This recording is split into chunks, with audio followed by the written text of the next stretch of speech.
Akanambia, "Utawa Hilda Modhoni ngimwirai." So anaitika anauliza kama naitwa Hilda Modhoni. Sasa wakati ameanza kujua jina nikashtuka, mbona wananijua? Hakuna chakula nilikuwa nimeenda kukula. Nilikuta gari na ningoja. Yes. Nikatupa ndani nikiwa na mtoto na nakumbuka nilikuwa na ball kama 4 months au second. Nikatupa hapo na mtoto, nilijipata mahali kunaitwa Mudhuru wa Market Nairobi. Kwa gari sijui ni carpet inakwanga ya black kama ni nini hiyo. Chini kumbe kuna visu na panga. Wakanitolea. Wakaniambia nataka unyamaze, si tunaenda safari. Watoto wangu wako hapo wananiangalia. Pole. Hiyo incident ilifanyika April. Niliamka November, nilikuwa ICU.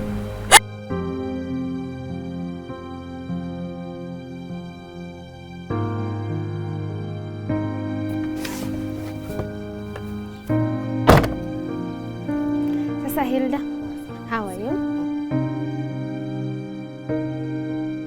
Hilda, asante kwa kutufungulia kwako. Pengine ukiangalia hii kamera, ujiintroduce watu wajue who we are speaking to this morning. Okay. Nimekaribisha sana. Na kwa majina naitwa Hilda Modhoni Ndiga.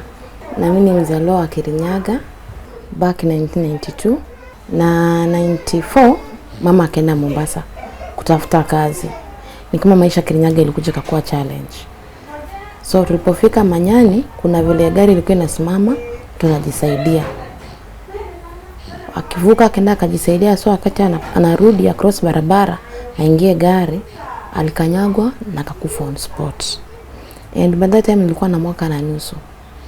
So singeweza kujua kwetu na mwili wake ulichukuliwa kapelekwa morgue na mimi nikapelekwa orphanage. Mimi nimekulia Voi mahali kunaitwa Sofia. Na nakumbuka ilikuwa ni orphanage inaitwa Wanamola. Kufika miaka 8 children's home ilisha ufadhili. Kulikuwa hakuna chakula na mashida zikaanza tu. So pale nikapanda gari nikaenda Mombasa, mahali kunaitwa Changamwe. Nimelelewa St. Mary's Catholic. Pondo nimesoma, nikamaliza. Kumaliza form 4. Nikajaribu kutafuta kazi za nyumba. Ndio nakuteka advantage na kuandika kazi ya kulipi. So pale ndo nikaamua kuolewa. Baada kujipotosha na mambo ya dunia. After Voi Changamwe ulienda kwa nani? Street. Nilikaa street. Ndo nikaenda nikaangukia kwa mikono mizuri ya father. Kwa ndo Father Francis wapo St. Mary's Catholic iko hapo Changamwe. Pondo nimenisomesha na pondo nimekuwa kama nyumbani. So miaka 18 ilipofika bwanangu babake alikuwa ni catechist wa hiyo Catholic and he was a good friend to me. So I don't know what happened, nikajikuta kwa ndoa na life ikaanza. So mimi nilikuwa mwana biashara wa melon. Una hizi melon za ndoo. Kuna place kunaitwa Kongoya na bwanangu aliponioa nilitoka Changamwe nikaenda Kongoya mahali kunaitwa Mkomani. So nikaanza biashara ya melon. Pale kuna Wakikuyu wengi sana. Tukaanza kuinteract. Wakaniuliza, "Msana unaitwa nani?" Nikamwambia naitwa Hilda Modhoni. Wakaniambia, "Kwani ni wapi na wewe Mkikuyu? Ndio Kikuyoniki." Nikamwambia, "Mimi ni Bonta sasa kufanya mazoea." So the more tulikuwa tunainteract na hao watu, kuna mmoja alikuwa anaitwa Jimmy. Alikuwa analeta tomato na mishiri. So Jimmy akaniambia, "Hilda, unasema wewe ni Mkikuyu, ni Mkikuyu wa wapi?" Nikamwambia nitaangalia ID ya mama, kesho nitakwambia ni Mkikuyu wa wapi. So nikaona ID ya mama imeandikwa Mathangauta, Kimbembe, Matandara village. Kiruguya. So nikamueleza, "Nimeona ID ya mamangu imeandikwa hivi na." Kanambia, "Yes. Wewe hata kama huko nakaa tu Mukirinyaga." Ngoja, ID ya mama ulikuwa nayo aje? Okay, wakati mama alikanyagwa na gari, kuna ile bag mzazi wanatembea nayo mama ilikuwa na napkins, kadi ya clinic, vitu kama hizo na maziwa ya mtoto. So polisi ndo walikuwa na ile bag na ndo walinikabidhi after nilitoka orphanage. Kanambia, "Haina haja upate shida huku kaa kwa street. Chukua hizi, kuna hiyo kadi ya clinic ilikuwa ya yellow, ile ilikuwa inafunguka somehow. Na ID ya mama yangu." So nikajaribu kutrace siku alafu by that time nilikuwa bado niko mtoto. So sikupata nyumbani. Sasa nikaamua kuishi maisha ya Mombasa sasa. So wakati niliongea na Jimmy ndo kananiambia hii place mimi najua hata huko nendanga kuchukua nini mishiri. Nikaambia uko serious nitafika kwetu. Sasa nikakuwa na ile urge ya kujua kwetu ni wa. You said Mombasa life ilikuwa tu mzuri. Ilikuwa ni a life of struggling. Na nilikuwa ni mara mingi sana nisha give up mpaka nauliza Mungu, mbona ulichukua mamangu? Nimekaa orphanage. Orphanage hakuna mtu atakwambia kama umeshiba. Ati akuulize umeshiba ama hukushiba ama nini. Life ya street ni ngumu. Sawa nilisoma. But unaona ile wakati wa parents day hakuna mzazi anakuja. So nilikuwa na ile drama ya kuona I'm rejected. Kupata bwana naye pia akaanza zile ma challenge tu za ndoa. Unaona sasa hakuna mali nilikuwa na kati life ikiwa mzuri. Sasa kusikia Jimmy anajua kwetu nikakuwa nataka sana kujua kwetu ni wapi. Maybe nakula ngumu Mombasa na kwetu ni mahali pa kupoa unaona. Sasa nikamwambia Jimmy nataka unipatie direction vizuri. Bado nitabeba tu na hii idea mom na hii kadi yangu ya clinic lakini jua kwetu ni wapi. Sasa nikafanya tu kazi hapo mama zangu nikauza nikapata fare. Nikamwambia Jimmy niandikie huku home ni wapi kabisa. Kaniambia utapanda gari ikuweke tea room. Kuweka tea room enda kwa kukena sako. Wakubebe wakuweke Kimbembe. Chaka Kimbembe from there enda ulize Kimbembe ulize Madhangauta na Matandara. Simi nikaanza sasa Kimbembe sasa nianze kuuliza hiyo Kimbembe Jimmy Manjeri Nyaga mwenye alikuwa anamjua. Nikaulizia kuna hata nakumbuka kuna a family niliingia kwa nyumba yao wakanifukuza na panga. Wakiniambia nimeenda kuleta false information na vitu kama hizo. So nilitembea period kama 2 weeks.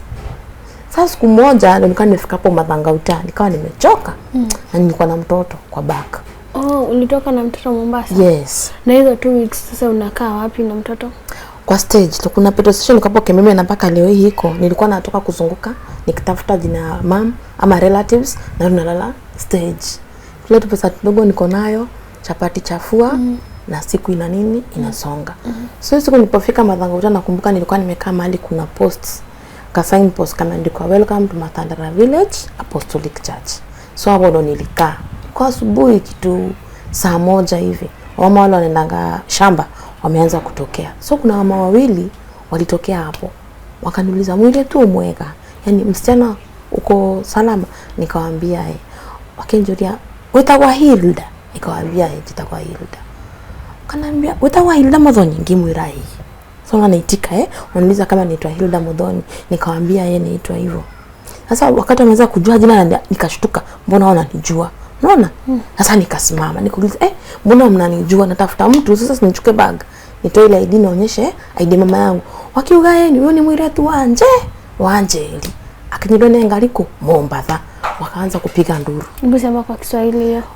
Wakasema huyu ni msana Wanjeri mwenye alikanyagwa na gari Mombasa. Unaona?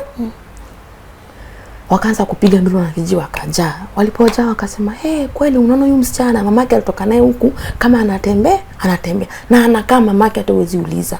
Tuni tukuonyeshe kwenyu. Before tutoke wakapigia anko simu. Wakaambia tuko na mgeni na ametoka coast na amekuja kwako. Anko akauliza mgeni mgani? Akamwambia ni mwiretu Wanjeri, ni msichana wa Wanjeri. Akaambia kama ni yeye kaeni naye huko walishagi na kuja juu niko shamba. Tatokea saa 7. Mama akasema tu kibara tutaenda turudi. Sasa wakaniregesha kwa kijiji. Wakanikaribisha wakanipea maji nikaoga. Wakanikaribisha vizuri mpaka chai nikakunywa. Sasa juu ile uchovu ya kuzunguka nikilala stage wakanipea place nilale. Kulala nilishtuka saa 4.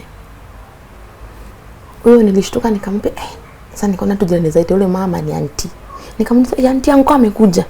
Kanaambia yangu lako hajakuja lakini maybe amechelewa kuweka maji kwa shamba ndio nalimanga shamba ya mchele. Tumungo wakanipea tena food ya usiku mimi nikala. Nilikaa kule mabe 1 week. Na mwalimu anakaa ni kama tu neighbors lakini angekuwa alipotea. Hakuonekana.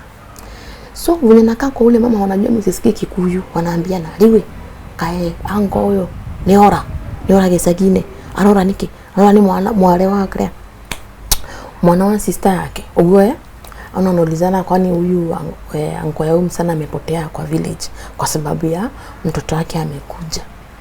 Sasa ndo wakaamua acha tuende kwa in charge wa kijiji. Tukaenda nikaelezea in charge. Jaji akasema kama wanakijiji wote wanakujua na wamekupokea kwa hiki kijiji na maana wewe ni wa wapi? Ni wa hapa. Sasa tupigia ngole yako simu tumwambia akuje. Kwa nini anatoroka? Ango kupigiwa simu ni mteja. Mtu mmoja akatokezea akasema alikuwa anakujanga usiku saa 5 na anatokea 5. Sasa hataki kuonekana. Sasa ndo akaanza kumtrace anko. Walikuja wakampata mahali kunaitwa Red Soil next town. Wakamshika, wakamregesha kwa kijiji.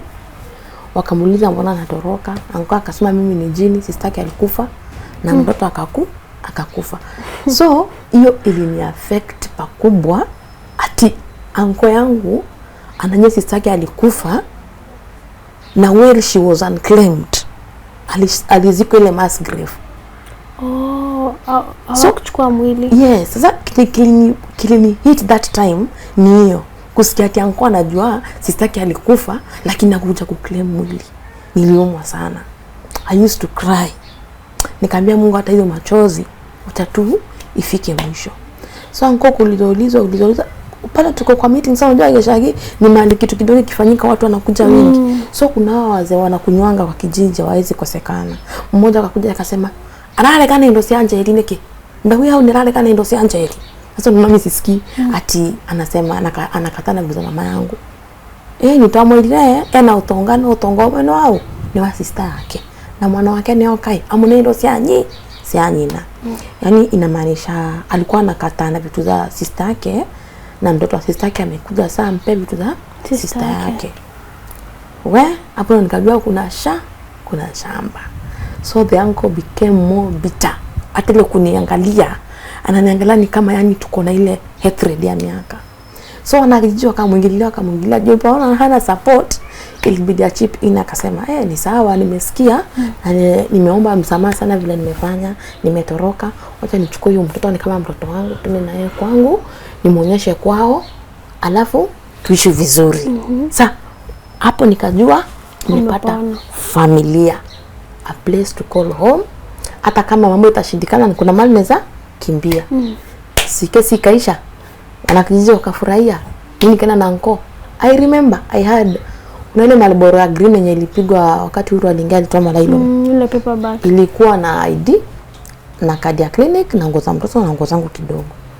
Anko tulipofika akaniambia yeye na bibi apikangi. Sasa tunde town tukule. Unaona zile Marlboro singetoka nayo. Ningeacha kwa anko tukule turu. My friend. Tulipotoka tukafika nikacha bag tukatoka na anko. Badati alikuwa na nduthi. Tukafika tao inaitwa Kimbembe. Hakuna chakula nilikuwa nimeenda kukula. Nilikuta gari na ningoja. Yes. Nikatupa ndani nikiwa na mtoto na nakumbuka nilikuwa na ball kama 4 months au second. Nikatupa hapo na mtoto nilijipata mahali kunaitwa Mudhurwa Market Nairobi. Na before tufike Mudhurwa ile kutotena nimetreteniwa. Na kwa hiyo gari nilikuwa naambiwa nisiwahi rudi Kirinyaga. Mlienda na anko pia? Nilikuwa na mtoto wangu. My first born. Mwenye anakuthreaten ndani ya gari ni nani? Ni watu tu, nita siwajui. So ananiambia nisiwahi rudi huku, nisiwahi claim chochote nini unaona? Ilikuwa public transport ama Probox. Okay. Na wakaniambia next time wakinisikia niko Moya watanikatakata kama nyama ya sambusa. Hakuna mtu mwenye atajua hata kunitrace hata kucha. So juu ya kupale kunajua hawezi kuongelesha ukiwaangalia, wewe unaangalia chini. Na kama kama ndio hiyo chuma ya hiyo gari nikarushwa. Nikajipata Mudhurwa mahali. Ni kama watu wanapanganga matomato usiku something like that kuna movement ya soko hivi. Lakini kwa street walinirusha hapo. So ile kuulizia Nairobi na hakuna mtu mwenye atakushika akuulize wewe ni nani ama nini. Niliulizia police station. Nikaambiwa niende kwa chini, nenda Kamukunji. Nikaenda kwa Kamukunji nikawaelezea ama polisi wakaniambia hakuna vile tunaweza investigate story ya Kirinyaga na huko ni Nairobi. Sasa tunataka atakupea mahali upumzike na mtoto na kitu kule asubuhi ujipange. Nikamwambia ni sawa. Nikiangalia nimepata mahali ambapo naweza jikinga na mtoto. So nikakaa Mudhurwa nikachangiwa fare.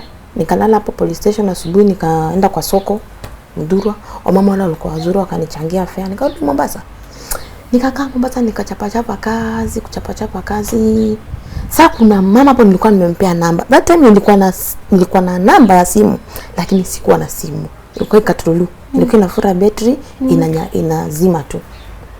So like a period of like 4 months hivi nakuja nikapata missed call kwa simu. Kupigile namba yule mwanzo wenye waliniokota kwa barabara wakanipeleka kwetu. Wakaniambia aya Hilda kaya kwa adhiri hata. Uncle wako alituambia ulienda Kidireti. Sasa Kidireti ni Kutus. Maana shosho amezaliwa. Okay. Alituambia huwezi kaa na wewe juu wewe ni msichana na pale yeye ana bibi alitakuwa picha nzuri. Sasa nikupeleka Kidireti kwa shosho yako. Uko. Nikamwambia acha tu penye niko kuko na kelele juu nilikuwa bado kwa biashara. Acha nikitokea nitawapigia.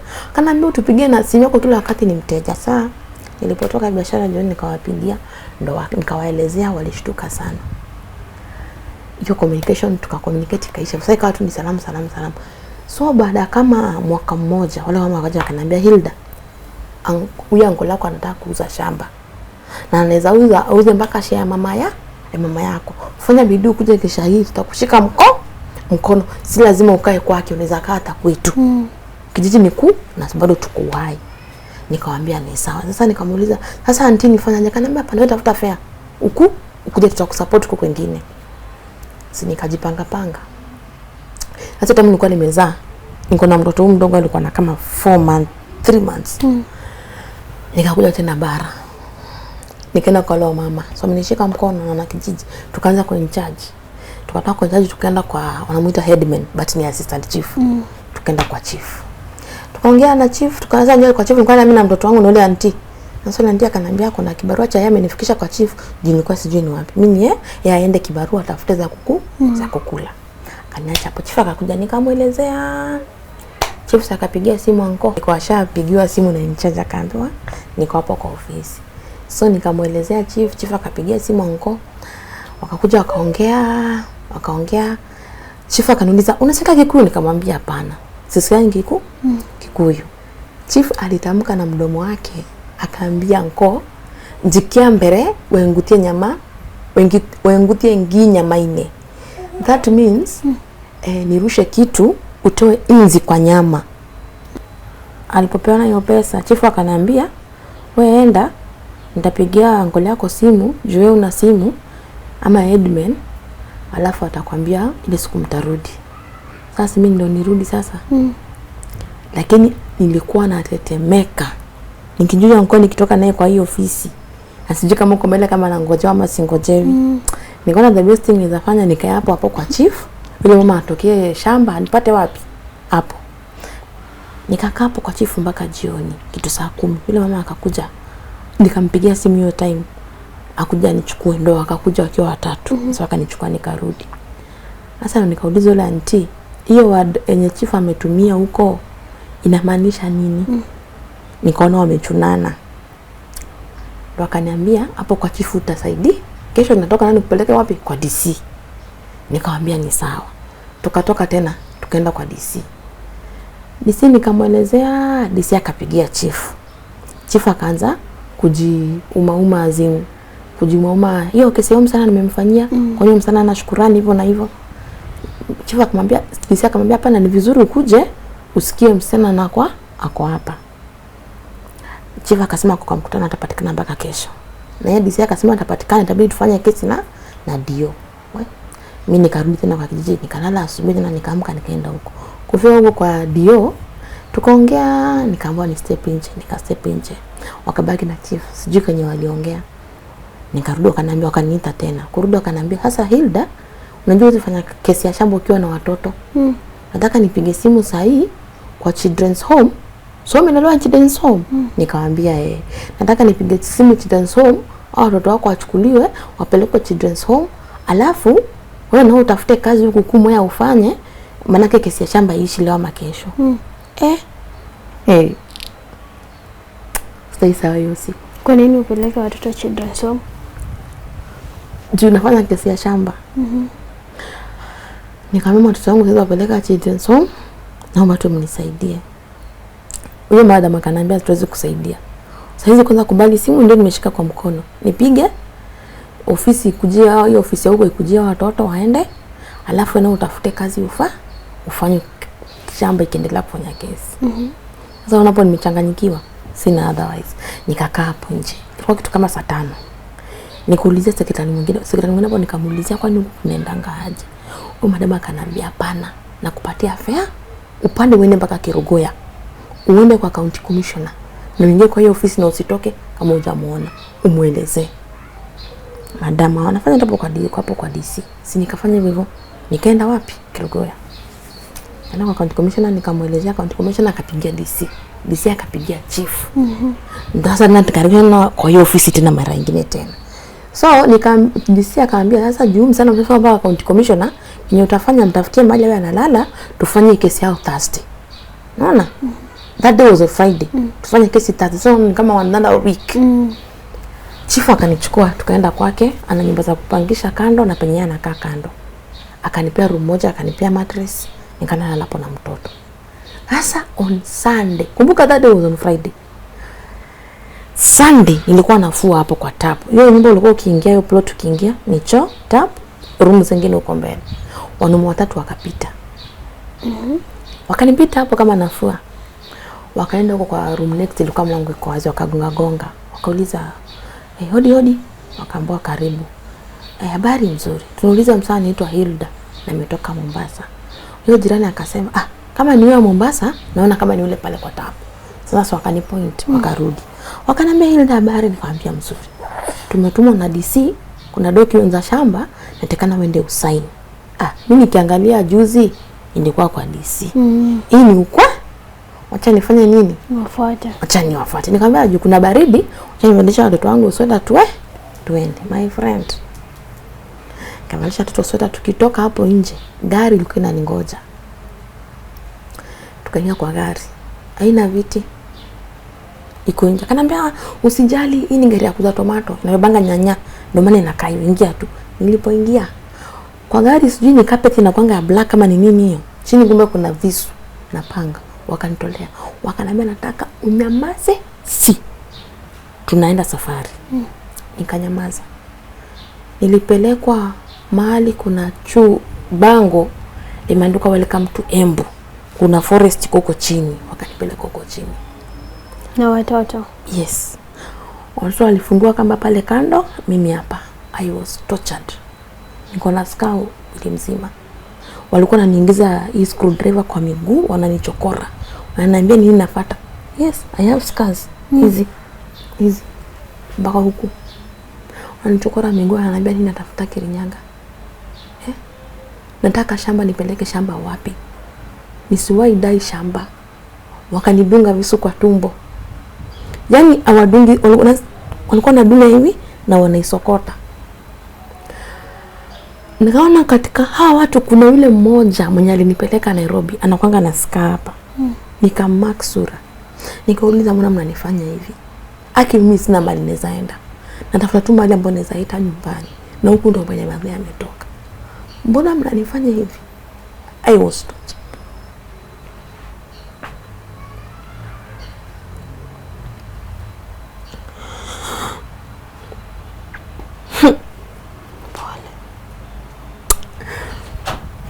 Watoto wangu wako hapo wananiangalia. Pole. Na wakaniacha wakaenda.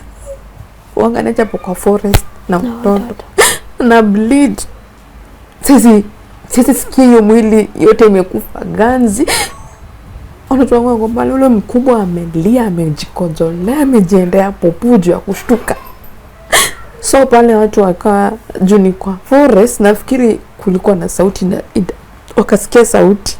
Nakumbuka kuna watu walikuja wakatuchukua. Nikapelekwa Embu. Hosi gani? Embu level 5. Ni general. Tishu za tumbo zilikuwa wiki kama I don't know. Hiyo incident ilifanyika April. Iliamka November. Nilikuwa ICU. Watoto wangu wanakaa huko. Wanasaidiwa na hospitali. Sijui hata venye walikuwa nakula.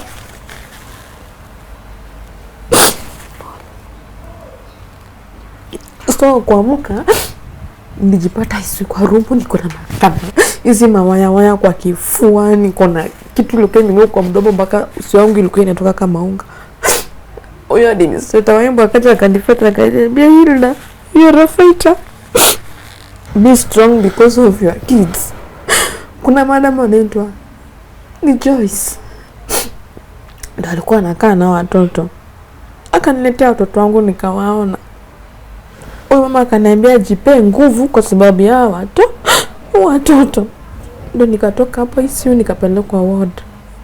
Madaktari wakawa wananiongelesha, ndio nikawapatia life history vile iko, wakaniambia tuweze kulipisha. Hapo ndio nikaomba simu, nikapigia yule auntie juu namba yake mpaka leo hii iko offered. Nikamwambia auntie niko Embu, kuja tu nione, sina mtu mwingine anaweza pigia simu. Auntie akakuja. Akaniona, she cried. Nilikuwa siwezi kutembea, miguu imefura. Unajua alikuwa anagusa mpaka mfupa. After a week nikapewa discharge. Hiyo hospitali sikulipa hata shilingi. Nikamwambia auntie mimi siwezi rudi Gishagi. Tafutia gari yenye naweza neka Nairobi nirudi Mombasa. Wakaniambia ni sawa. Sasa hiyo kama kabisa. Hata kutembea siwezi. Ziko tu naona kila kitu. Yaani tumbo langu limekuwa weak. Nikapanda gari. Kufika kuna mahali hapa mbele on your way to Nairobi before ufike Sagana kunaitwa PI. Nikalemewa nikashuka kwa gari. Topenye nilikuwa nimevaa yote damu. Juu matatu inaenda nikashuka. Nikaambiwa nipeleke police station, at least nitafutia mahali nilale. Na niwajue kama niko hapo, juu sasa niko hiyo area. Nikatafutia mahali hapo pia nikalipa nyumba, nikaingia nikalala. Asubuhi tena nikaendelea na safari. But it was so hard. Hilda, hii time yote uko hosi from April to November, hata after discharge, haukufikiria hata kuripoti kwa polisi? Nilienda. Before niende huko ni kati ya saa gari kwenda hivi. Ndio Embu akanambia uwezi report Embu, report Wanguru. Nilienda Wanguru, nikaripoti. Nikapewa binamba, wakanipea hii P3 nijaze. Nikasema kitambo nijaze P3, ona life yangu kwa risk. Siwezi ngangana, lakini juu niko na OB, acha nifanye nini? Niende, niangalie maisha yangu na watu. Okay. Nikarudi Mombasa, nikakaa. 2021 nikakaa 2023 wale auntie bado wananiambia, Hilda usikufe moyo, tumejua mpaka kuna babu yako yuko mwenye amezaa mamako ako na kuwai na amesikia historia yote na anataka kuone yeye mwenyewe ako ready kufanya nini hii shamba igawanye, maana yake ilikuwa ni shamba yake. Nikamwambia ni sawa, ndio nitafuta fare nifanye nini nikuje tena. Nikajipiga nikatoka Mombasa nikakuja, wakanichukua nikaenda Dhiba, nikaulizia babu yangu nikampata. Kidogo after ushatoka Embu ukarudi Mombasa, ulikaa Mombasa how long? Nilikaa miaka 2. Na ule bwana ulikuwa naye bado ulikuwa naye? Nilikuwa naye. Okay. Sasa bwanangu ananiambia unaenda wapi? Kuja tuzoee maisha yetu ya shida. Juu alikuwa anafanya kazi ya mjengo na mimi nauza melon. Tufanye kazi tu hivyo, Mungu atubariki mahali pengi. Maana nikamwambia pana baba uti. Nasikia kuna haki ya mama yangu na acha niifikie, unaona? Sasa mimi nikajipanga tena after 2 years nikarudi tena huku Mwea. Kurudi tena ndio hiyo haja kuja babu wako. Mama wakanichukua wakanipeleka mpaka kwa babu yangu. Babu yangu akanikaribisha, akapiga kao simu. Anko wakampigia simu akamwambia ukuje, nataka nikuone. Akakuja, akaulizwa huyu mtoto unamjua? Akanyamaza. Hiyo yote umemfanyia kama ni wewe mama yake angekuwa amekufa, amekuwa hai, wewe umeacha watoto wako wafanyiwe vile unafanyia huyu, ingekuwa ni vizuri. Akasema si yeye na si yeye hata ajui. Hata ananipenda sana kama mtoto wake, si yeye. Babu akamwambia badala maneno mengi, kesho urauke tukutane NIB. Shamba ni NIB, zile za board. Tukutane NIB. Mimi juu shamba ile wako ni yangu na nikasema nisiandikwe uandikwe wewe na Njeri. Mkoe ninyi ndio mtapata hiyo share. Sasa venye niko hayo acha nimalizane hizi maneno niwaganyie shamba. Si asubuhi babu tukajipanga tukaenda huko kwa manager. Kwa manager kuna kitu kinaitwa arbitration. Mtu analipianga. Na arbitration ifanyike.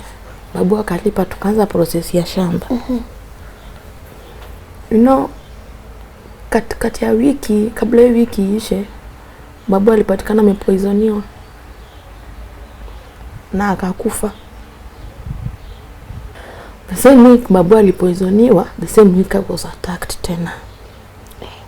Nikapelekwa Sagana. Hapa Sagana kuna mto. Nikadungwa tena visu vizuri kabisa. Wale watu wa wengine sasa? Ni wengine, lakini kuna mmoja alikuwa yuko hapo mwenye ambao walikuja tena the first round. Mwenye akona scar. Hiyo time nikapelekwa White Rose, wakanikataa, nikapelekwa Kirogoya. Bili ikakuwa kubwa. Nikahudumiwa, bili ikakuwa kubwa. So hawa watu wa kosha hospitali wakaniambia, Hilda, umeamka. Chukua hii namba ni ya governor. Usimpigie mtext, mwambie kwa Kirogo. Na ile hali uko nayo.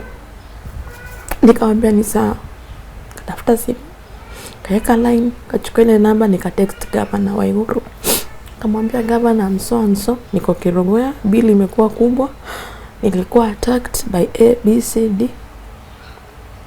Na nikatuma message.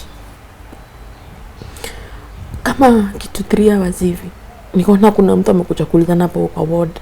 Who is Hilda? Who is Hilda Modoni?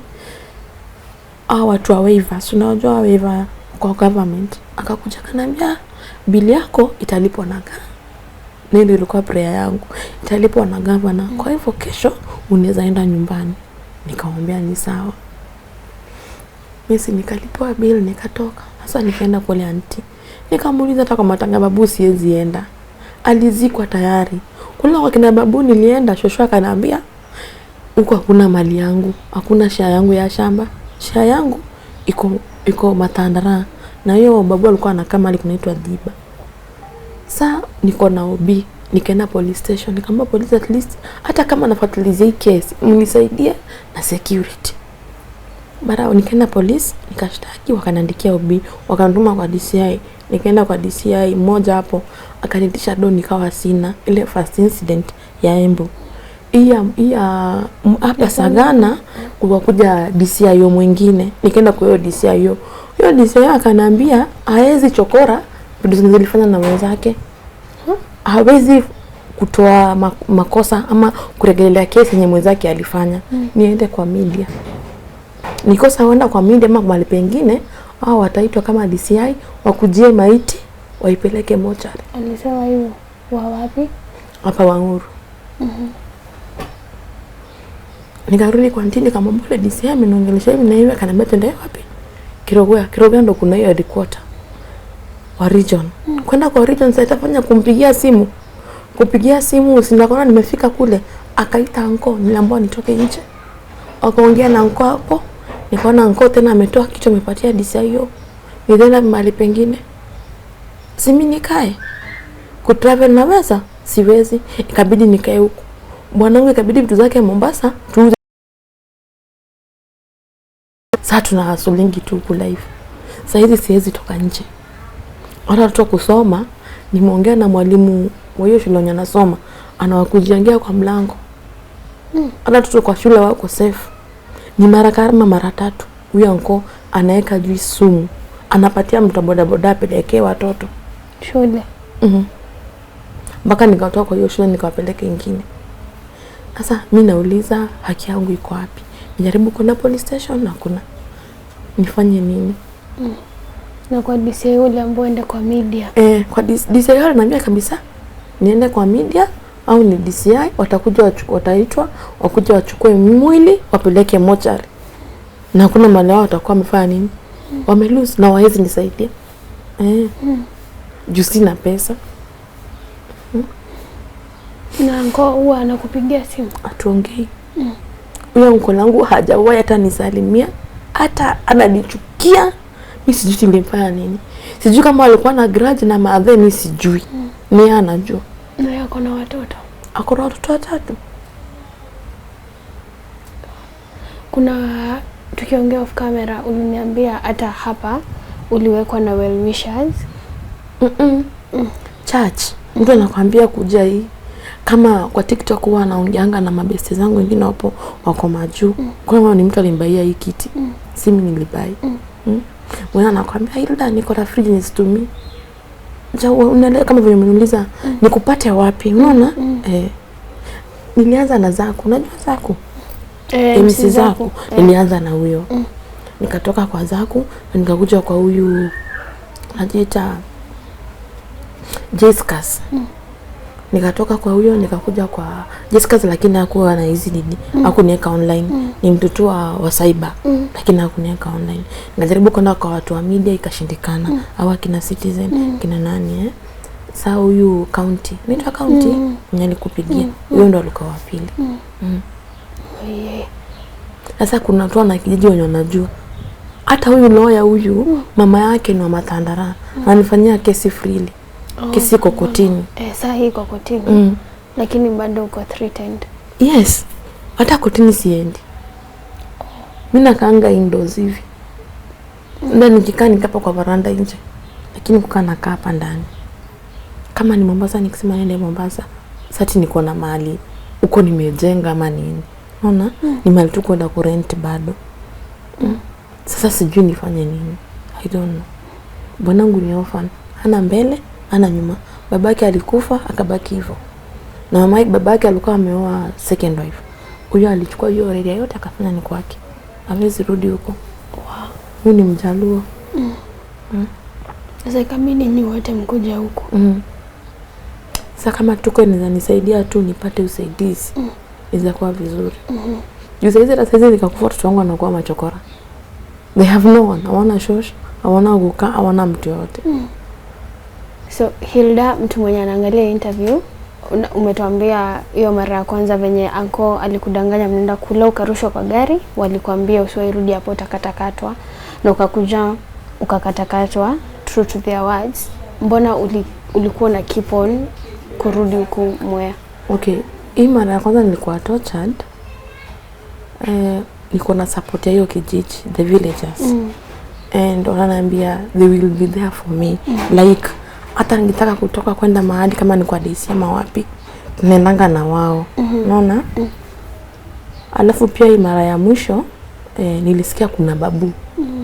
Unaona? Babake mam. Of which case itakuwa rahisi, juu babu ataenda aseme hii shamba ilikuwa yangu na ganywe hivi na hivi. Unaona? Na before babu hata anipate, wana kijiji wenyewe ndio alienda akamwambia tutuanjetea amerudi na kuna hivi na hivi na hivi naendelea. So hata babu alikuwa anataka kuniona anipatie haki ya mama. Unaona sasa ni lazima ningekuja. Okay. Na hiyo wiki yenye babu alikuwa anakupeleka kwenda uko kwa managers NIB. Uko NIB kwenda try transfer the property. Unatuambia hiyo wiki ndo alipatikana amepoisoniwa. In your own conscience unaona kama ni huyo uncle alifanya hiyo mambo? Naweza sema ni yeye kwa sababu hata hiyo kwa hiyo kikao he was so bitter. Like anatakana ni kama anataka kutusimba kama babake. Yaani ni mtu mwenye anajipenda, hataki kuachilia shamba. He can do anything for that land. Kwani how big is the land? There were 5 acres. But at the moment ameuza imebaki 2. Ameshauza na kesi kwa kotini? Aliuza before nijue home. Kuna nyemeuzwa 09, kuna nyemeuzwa 2010. Unaona hiyo time nilikuwa sijui home ni wapi. Sasa yeye ameuza zimebaki 2 acres. Hata hizo kuna hizo za mchanga plots ameuza zote. Za mchanga azin? Okay, NIB wakati walikuwa wanapeana mashamba, walikuwa wanapeana hii ya mchele na kuna walikuwa wanaita tenant. Sasa ni mali mtu anaweza jenga. Juu ya mchele ni mali komadi na water hauwezi jenga nyumba. So hizo tenant ndo ameuza zote. Zilikuwa 10. Ameuza zote. Hata penye mwenyewe analala zilikuwa 10 acres. Zilikuwa 10 plots. 50 by 100. Okay. Ameuza zote. Hata penye analala ni penye alizaliwa wakiwa na mama. Ndio hizo ukienda utapata kuna nyumba ile ya udongo ya shosho iko tu hapo bado. Ijebo molewa. Wow. Hii time yenye after umedungwa hizo ukutumbo, hizo visu na ukakaa hosi for a long time, baadaye umeshika mimba. ilikuwa na any effect? Ilikuwa na effect. Jota nilikuwa naenda kwa clinic ya gyne, iliingia kama sijui. So imekuwa a process and a journey. Juu tumbo ilikuwa isibeba mimba, na once umekuwa na maska mingi hakuna vile ongea about. Sasa lazima ongelea. Sasa ilikuwa every week niko clinic, every week niko clinic. Wakati imefika 35 weeks scars zili rupture, so nilipelekwa emergency CS. Mtoto akakaa in BU but sako safe.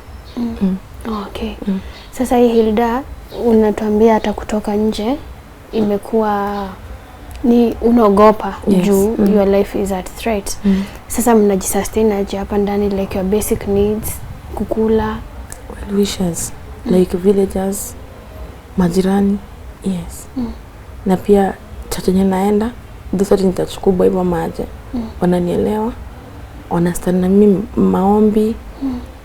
Na vitu kama security. Remember to the best thing unaweza fanya Hilda, usitoke kwa nyumba. Watoto wangu penye wanasoma inajulikana penye wanasoma. Nitasema tu ni Mungu tu. Na polisi wamekataa kabisa. Polisi walikataa. Niko na P3 hapa kwa nyumba za jazwa. Niko na discharge summary za hospitali. But ananiambia gari ya polisi haina mafuta. Okay. So guys, at this point I want to call the auntie that assisted Hilda to go through these offices kutoka kwa chief, kwa headman, na pia she was updating her akiwa Mombasa about the grandfather, whatever the uncle is about to do with the property. So we want to hear the other side of the story and confirm from her.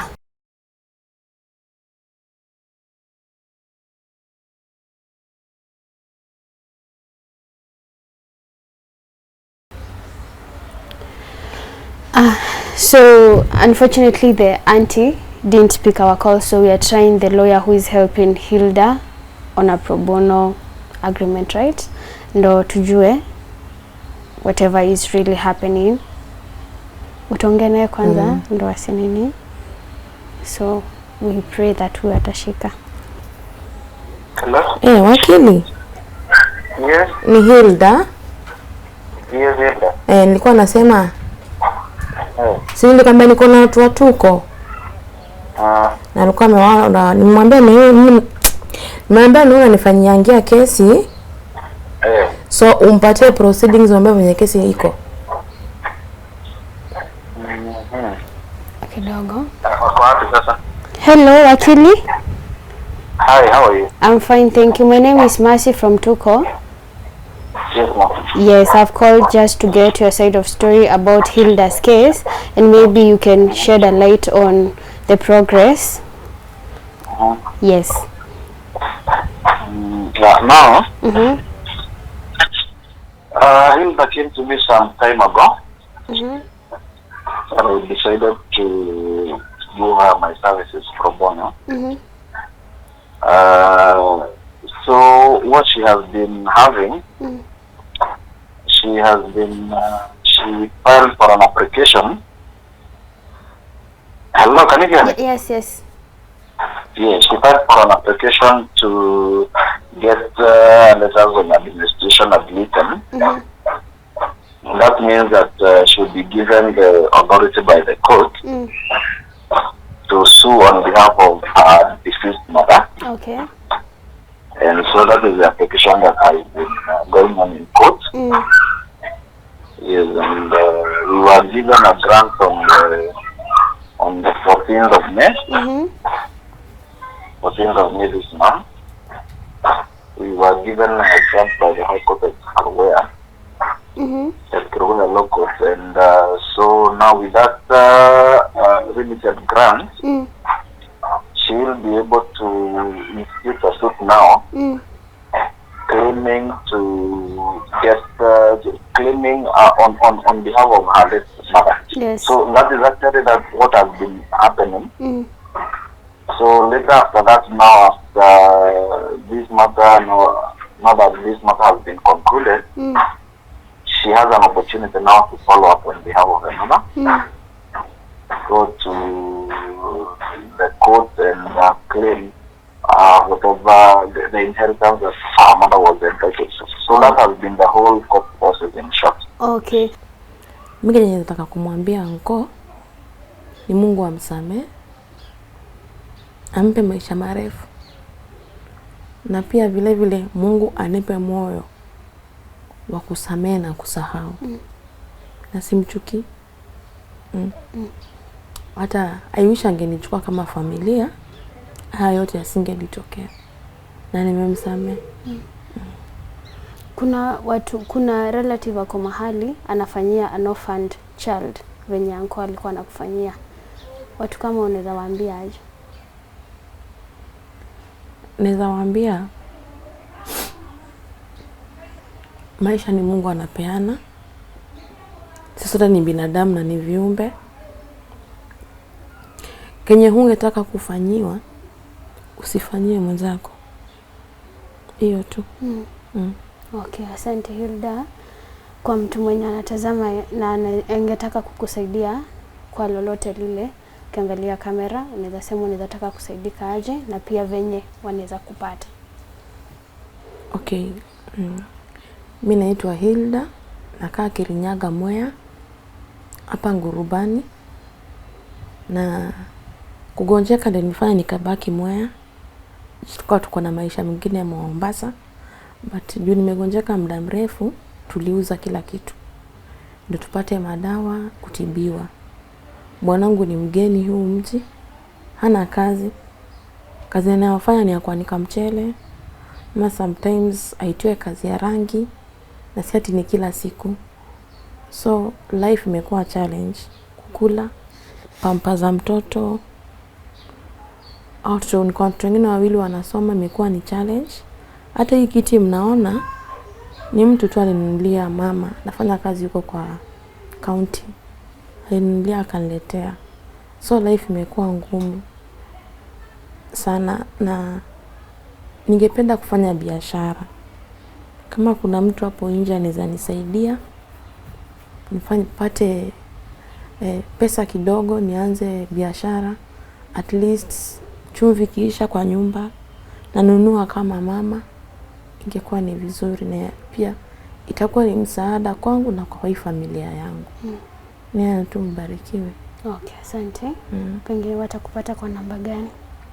Namba yangu ni 0792723328. Okay, ni sawa. Unafeel umeridhika? Nimeridhika. Okay. Hata sisi tumeridhika.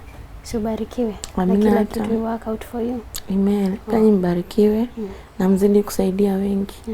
Amen. Okay, asante. And to you, our viewer, thank you for sticking with us up to this point of today's episode. As usual, remember that our guest number will be on your screen and also on the pinned comment below. Kindly check it out and reach out to her and assist her accordingly. Until next time, my name is Njeri Masi. Just keep it Tuko.